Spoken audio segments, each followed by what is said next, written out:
Welcome to the podcast series of the College of Education and Integrative Studies at Cal Poly Pomona. My name is Jeff Pass. I'm the Dean of the college, and today's focus will be on early childhood studies. And we have with us two students and one professor. We have Brianna Izabal. Welcome. Thank you. And Edmundo Perez. Yes. And also here is Dr. Eden Haywood-Bird, Professor of Early Childhood Studies. Yep. And we're going to start off talking to you, Dr. Haywood-Bird. You're relatively new to Cal Poly Pomona. You've only come in the past year. What is it about our program that attracted you to come and work with us? That's a great question. Thank you. I think the major attraction for me was the diversity of the student body in not just early childhood studies, but also within the College of Education and Integrative Studies. I came from an institution that was predominantly white, and it just felt like I was still a cog in the marginalization of students of color and those who come from marginalized backgrounds already. So this was a chance to really make a difference in terms of addressing issues of inequality and social justice. Absolutely, yeah. Equity in early childhood is not just a hot button issue. It is incredibly important to children and families. And California having 60% of the children who come from a background that is where they speak a language at home that is other than English, it felt like this would be a great place to really make that difference. And anybody who's been following in the news recently has noticed that our new governor has specifically called for more resources to go to early childhood studies. What are you expecting to evolve from those initiatives? Well, I think that it's likely that the early childhood credential will be reinstated. It has not been part of the state for 40 years. You better explain what that means for people who don't understand credentials. Absolutely. So an early childhood credential would be the same as or similar to a multi-subject credential, only students would be credentialed to teach either birth through age 5 or birth through age 6. It's unclear right now whether that would be where that age would go to. And multiple subjects is elementary. Elementary. So students complete their 4-year degree and then they enter a credential program for elementary multiple subjects or secondary single subjects.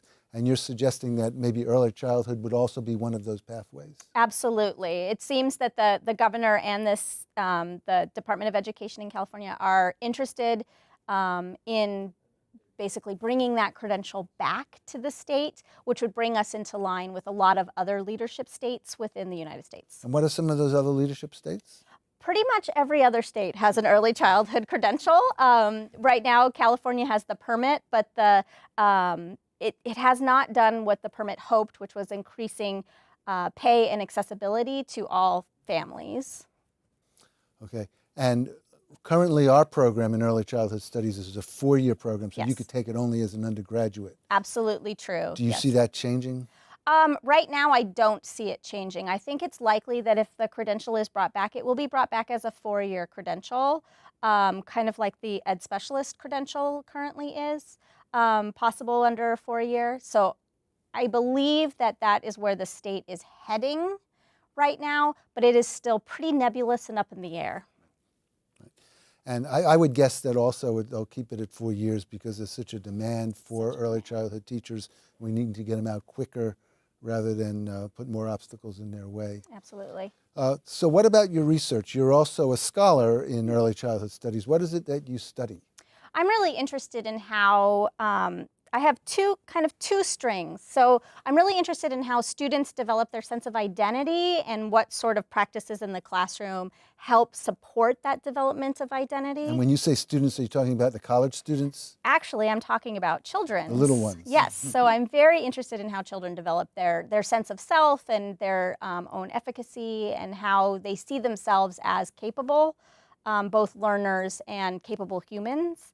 And alternatively, I'm also interested in how teachers in early childhood classrooms see themselves and their own identities and how their identities influence the development of children's identities. So, and how do the teachers' identities influence the children? Well, it seems that there's quite a correlation, both positive and negative. So if teachers have a strong understanding of themselves as being the know-it-all, the person who has all the answers, children seem to see themselves as not really capable in coming up with conclusions themselves. Because they defer to the authority in the front of the room. Absolutely. The power dynamic is implicit between teachers and children, and those teachers that seek to really flatten out those power dynamics and make it so that the children are in charge of their learning to a certain extent, those children appear to have much stronger senses of themselves as capable and are much more engaged in developing the skills that they're interested in. And how would a teacher flatten out the power dynamics? To some, that would seem preposterous that little children are in control of their learning. So one of the best ways to think about flattening out power dynamics is to think about the children as fully formed human beings. They may not be cognitively, mature. That doesn't happen until now they say age 27. So a lot of adults are not cognitively mature, and we still, expect them to make decisions for themselves. But by thinking about children as fully developed human beings with interests in a deep, rich internal life, teachers can then ask children what they're interested in learning about. And a really skilled teacher then takes those interests and weaves them together into lessons that focus on what the children are interested in, but also hit on all the developmental domains that children need support in developing. And what are some of those developmental domains? Language, literacy is a domain, social emotional is a domain, cognitive, of course, is the one that we tend to focus on a little bit too much, I think, in education in general. Physical, all of those areas that children need to develop in over the course of their childhood to become whole, fully functioning adults. So when you teach your methods courses about how to organize the curriculum, what kinds of activities would you have them do to enable them to create that kind of classroom?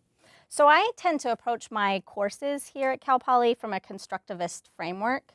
You'll have to define that, of course. Yes. So constructivism basically says that students are in charge of constructing their own knowledge, and I use a scaffolded method. So that means that I give them really specific objectives that I want them to attack. So for example, I want you to create a machine using the materials that I'm giving you, and then demonstrate this machine to the rest of the class.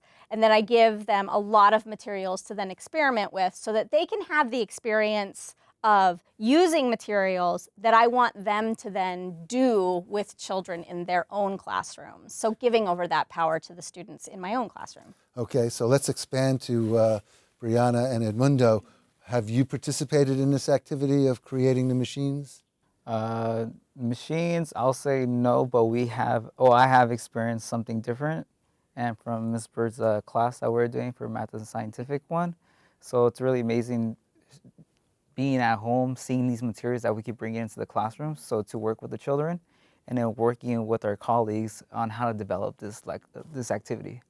So by that, it's just amazing. Well, what kind of materials did you bring in? So the things that we had was wooden sticks. It was, this was a while back. Last semester, yeah. Yeah, last semester, that was a while back.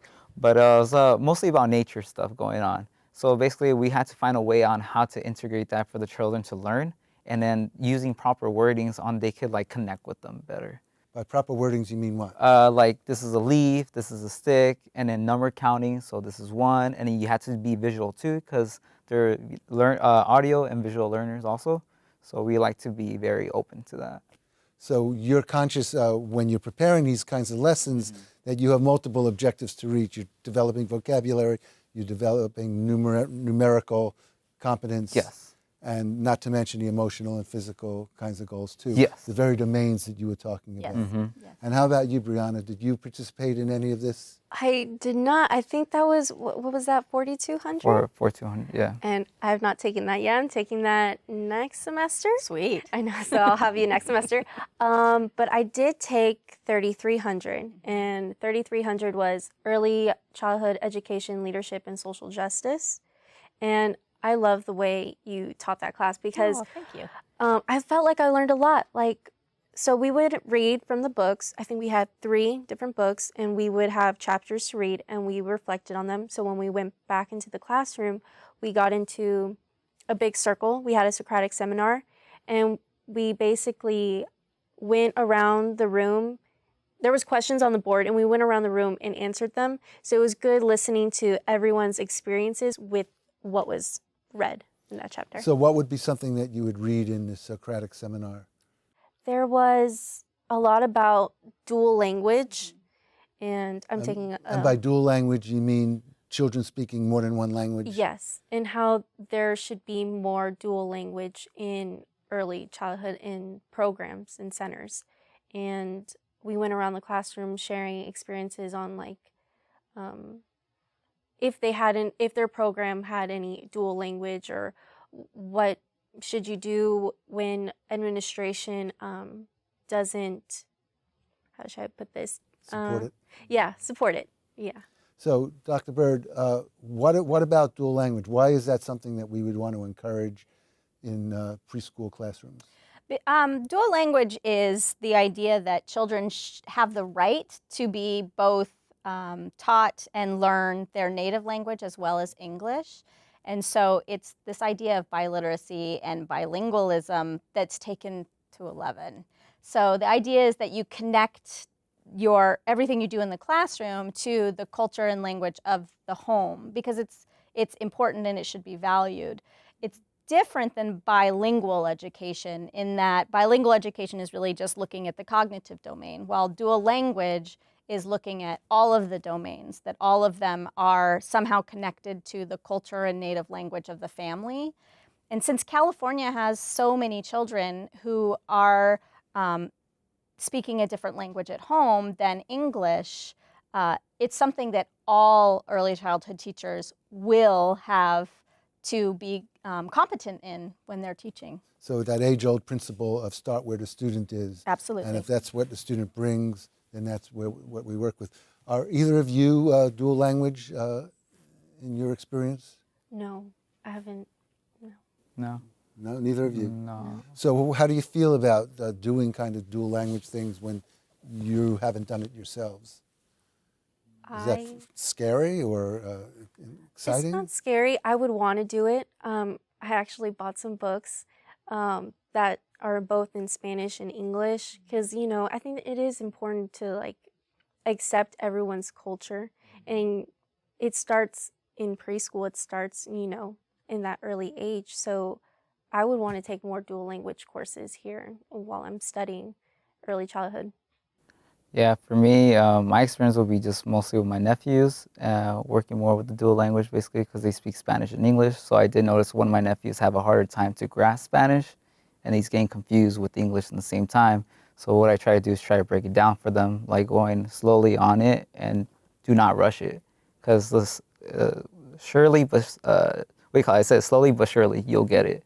So. Right. So in the past, generations ago, and maybe still sometimes in the present, young children are discouraged from using their family language, and that has repercussions. Absolutely. One of the things that surprised me when I came to Cal Poly was in 3300, we talked about, how in California there was, the initiative that said that you could not do bilingual education in the state, and how that a lot of the students that went through school during that time period are now here at Cal Poly Pomona as students, and talking about their experiences as being native, mostly native Spanish speakers, and how much that felt like cultural violence against them and their families, and how many students mourn the loss of their Spanish, and that's their I'm one of word. them. Yeah, Yeah. the loss of their Spanish because they weren't allowed to speak it in school, and then their families were encouraged not to speak it at home as well, and so they lost most of their Spanish in that way. And it's so ironic in that our nation is encouraging students to develop multiple languages, Yeah. world languages, and here we are saying you need to be monolingual. Right. In fact, you have to be monolingual in your second language rather than in the first. Right. But we've learned our lesson. We have, hopefully. Yeah. Hopefully, Policy is at least going that direction, and that's great, because once policy is there, you even if people don't agree with it, they have to do it. So that's one of the lessons I think you teach in your social justice course, is that there's a role for teachers to get involved Yes. in citizenship activities rather than just be the recipient of policy directives. Absolutely. We talk a lot about how there's the different ways to become involved in social justice, and for some people that means going to protests, and that's great. And for some people that means writing letters, and that's great. And for some people it means advocating for 2 children in their classroom, and that's just fine too. And in that social justice class, we talk about self-care as well, because it is easy to become overwhelmed by the amount of injustice there is in the world as a teacher, seeing these young children and families every day being marginalized. Yeah, all educators feel that, Yes. and I feel it too at my level. Is that social justice emphasis something that and advocacy, something that you expected when you came into the early childhood studies program? Not at all. I didn't know the title going into. I just saw 3,300. I have to take this course. So I just, marked it. I'm going to take it in the fall semester. But I actually enjoyed learning about social justice and being more aware of like biases around me and in myself too. So I really liked it.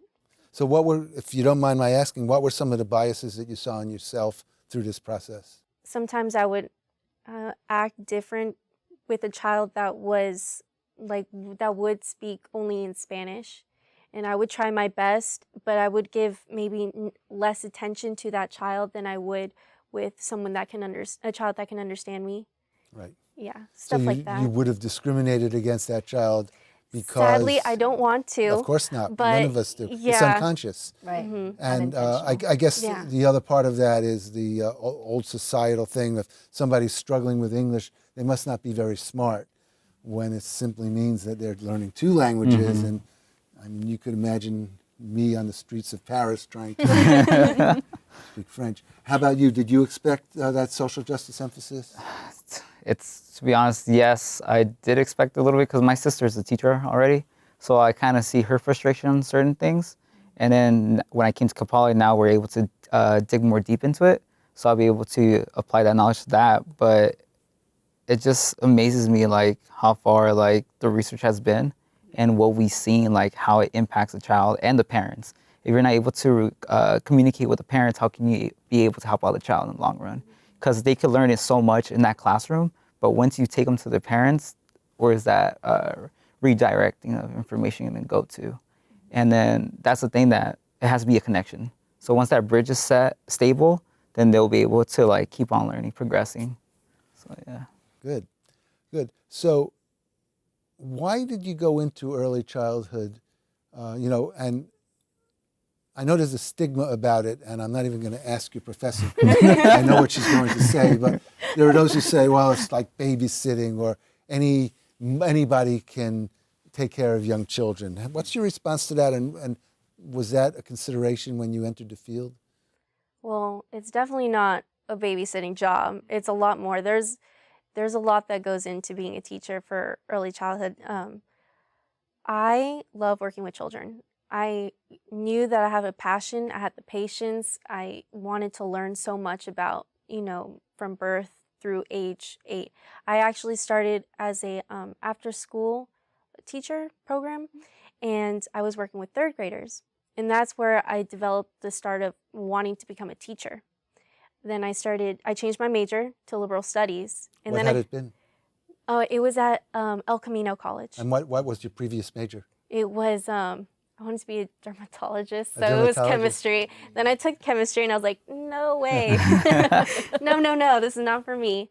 But then I actually took a child development course, and I loved it. I wanted to switch my major and be a preschool teacher. And then I actually became a preschool teacher for 2-year-olds. It was the best job ever. I'm sad, like, it was in Manhattan Beach, and I'm sad that, I can't work there anymore because I moved, but it was awesome. Just teaching children new things that they don't know, like having them discover something new, like caterpillars, and then bringing in some caterpillars and seeing their reaction on their face is just like, it's priceless. And to know that I had something to do with it, it's a great feeling. So Edmundo, we're going to get to you in a moment. Yeah, no worries, don't worry. I want you're to good. follow up on Handle. this. Yeah. You were a preschool teacher before you received the education that Cal Poly Pomona is providing. Did you make mistakes there that you think, looking back, you could have prevented? Oh, yes. I made a lot of mistakes, but I'm glad I made those mistakes because that's how you learn. I remember, I will never forget. So a child was playing and with all like these magnetiles. I don't know if you guys know what yeah, he was taking Tell up us what it is, because the audience may not. They're basically like blocks with magnets, and so you can like connect them. They're kind of like Legos, only they're magnetically connected. Yeah. They're flat. Yeah, Yeah. they're flat, yeah. Right. Like usually triangles, squares. They're really cool. So one child had all of the magnetiles, and another child sitting next to him wanted some, just like a couple, but he wasn't sharing. And so I was still new. So I grabbed, oh no, it's okay, let's share. And I took some of the magnetiles away from him, and he just started crying. And my director came over and she was like, what do you think you should have done? And I'm like, maybe talk to him more and have him share and not me forcefully, share. So that was a polarizing experience. Yeah. Okay, pardon the pun. Edmundo, how about you? Mine, I'll say it's through the development, like since I was little to now that I'm an adult. My mom, she was a nurse back then. And my dad was a machine operator, but I noticed that the caring that they gave for their parents kind of led me to that direction. And the thing that happened is that for males, it's mostly like, oh, you're a man, so you should be doing something else like computer science, business, or some other major that makes a lot of money. And I started off that route first. I was a computer science for a while. And then once I was like, wait, my calling's not telling me that. Like, I feel like I gotta do something else. So I changed my major during a community college. And then I went to the early childhood studies major, or child development major actually over there, such as college. And then from that, my teacher recommended Cal Poly because the associate degree transfer degree, the ADT, is a gateway to like go inside to Cal Poly and be able to further up my knowledge for child development. So after that, I just got stuck with it. I got amazed with it. And then being able to have all these teachers around you that are very well, like want to be engaged and then make you more analytical thinker, that I felt like I was pushing myself to the limit, that now when I look at things, it's totally different. And when I see other people and how they treat their kids and all that, it's like sometimes they'll be like, oh, like, you're not teaching your kid the right way. But in reality, it's because they're misinformed about how to like teach the child. So a great thing will be like, just pass it on. If you have the info, pass it on to other parents or young ones so they can be able to develop that knowledge from a young age to when they're an adult. Because in the end of the day, they probably don't have that role model that could show them that way. And as a teacher, you immediately have the respect as somebody who might have the expertise to answer those questions. So you brought up an interesting issue. As a male in early childhood studies, how many other males are in your class? Oh, well, my brothers left, some of them, they already graduated. So I think there are 5 in total. I'm not real sure, but it's very little though. Right. And as a male elementary school teacher, I was for many years the only male in the school, adult male in the school, other than the custodian. So I know how that feels. Are the prospects good for men to re-enter the field of early childhood studies? Yeah, there's actually our professional organization, the National Association for the Education of Young Children, has like a working group just for men who are wanting to become teachers or are already teachers, and they have their own like gathering at the annual convention. There is a huge want and need for male early childhood teachers for a couple of reasons. One is seeing a nurturing male in that context is good for children, but It's a good role model. it's also good for families to see that Yeah. that men are nurturing, particularly for boys who may be more inclined to be those sort of non-traditional male attributes around nurturing and caring and just continue to develop them. As we're having the conversation about toxic masculinity in our culture right now, it's really come to the forefront that this really needs to start in early childhood. Right. And I remember as a male elementary school teacher, for many of my students, I was the only adult male in their lives, which is a lot of responsibility on a 22-year-old kid. My first day as a teacher, I was the only male teacher in the school, and I accidentally walked into the girls' room, mistaking it for the men's room, and boy, that caused a hubbub.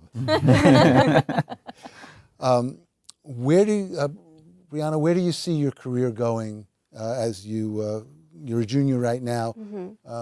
Once you walk across the stage a year from now, what's next? So I definitely want to go and get my master's and eventually my PhD in child psychology. For now, as I'm going to grad school, I'll probably, well, not now, but eventually when I go to grad school, I'll probably be a preschool teacher. Why child psychology? What's your goal there? I want to work with foster and adoption agencies and help families who are adopting or children who don't have parents or have a home, just help them and counsel them. And where did that goal come from? Honestly, it started in high school. So I took a child development class in high school and they talked about an adoption agency, and it just it broke my heart hearing some of the stories, and I knew I wanted to help some form or another, whether it's a counselor or just volunteering and being there for them and hearing children, just listening to them. Sure. Do you see that a lot of students come into early childhood with that kind of mindset? Yeah, about half of our students are planning to be something besides an elementary school or preschool teacher. And OT and child psychology are two of the common career paths. OT meaning occupational therapy. Occupational therapy, yes. Which leads us to you. Yeah. So why early childhood leading to occupational therapy? Well, the way how I think about it, you got to understand like the whole development. So from a youth to an adult. And from my experience, one of my jobs was being a caregiver. So I was working with children with exceptional needs. So I used to sit a good amount of time with them, understand them, how they talk, and how you should interact more with them. Tell us more. What kind of special needs? Special needs. Do they have? Autism was one of them, and that was one of them that got my attention more, because in reality, I go in there, I don't have that much information because they just throw you in the field. You didn't really know much about autism. Didn't know about it. And then there was one day that just came up to me like, hey, I want to know more about it. So I'll be able to help them out and then help myself out to make this experience better. Because I want to see them grow while I'm growing. So I told my boss one day, I was like, hey, do you have any books that I could read to be able to get more knowledge about it? He's like, yeah, definitely. You're the first one that ever told me that. I bet that's true. I'm like, oh, all right, amazing. So after from that experience of the job, I started wanting to develop more of my knowledge about it. So in the end, it just led me to be an occupational therapist in the long run, because I'm like, if I'm able to apply all my knowledge that I learned from now till now they're adults or young children, I'll be able to help them out in the long run. So to wrap this up, what is it about the Early Childhood Studies program that would prepare someone to be an effective occupational therapist or child psychologist? I think what it comes down to is that we have such a developmentalist slant toward our program. So everything is framed around how children develop either typically or atypically over the early childhood time frame, but also connected to families.